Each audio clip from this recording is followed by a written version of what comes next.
জাতিপতি কোটা আমরা মানি না। মাননীয় প্রধানমন্ত্রীর পাশে এখন কিছু মোস্তাক রয়েছে। 56% কোনদিন কোটা হতে পারে না।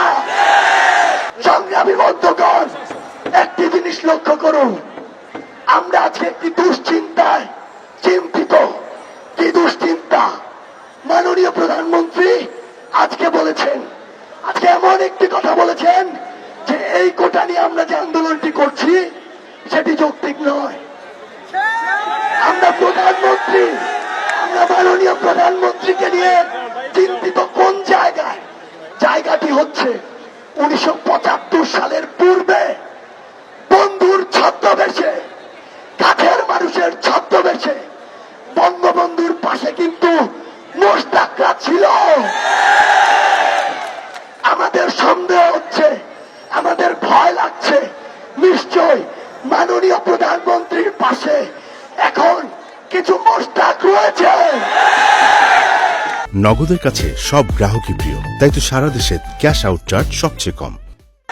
যেই মোস্তাকরা স্টুডেন্ট পালস পুরো বাংলাদেশের জনগণের চাওয়া, আমাদের প্রাণের দাবি, এই সত্য কথাগুলো তার পর্যন্ত পৌঁছে দিচ্ছে না।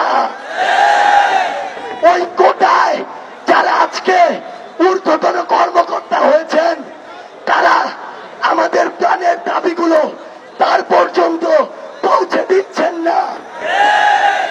আমরা আজ শাহবাগের মঞ্চ থেকে বলতে চাই, মাননীয় প্রধানমন্ত্রী, এখনো পুরো বাংলাদেশের ছাত্র সমাজ আপনার দিকে চেয়ে আছে। আমরা এখনো আপনার প্রতি আস্থা রাখি। আমরা চাই, আমরা অনুরোধ করি, পুরো বাংলাদেশের ছাত্র সমাজের দিকে তাকিয়ে আপনি এই কোটা সংবিধান অনুসারে যৌক্তিক একটি সংস্কার করুন, শুধুমাত্র অনগ্রসর জাতিগোষ্ঠীর জন্য। নাতিপুতি কোটা আমরা মানি না, এটা আমরা মানতে পারি না। 56% কোনদিন কোটা হতে পারে না।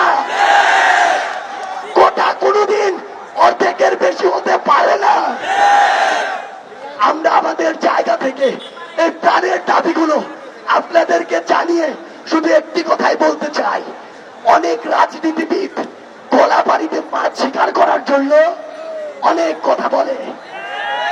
আমরা যেদিন আমাদের যৌক্তিক দাবির সৎ প্রতি উত্তর পাব, সেদিনই আমরা পড়ার টেবিলে ফিরে যাব।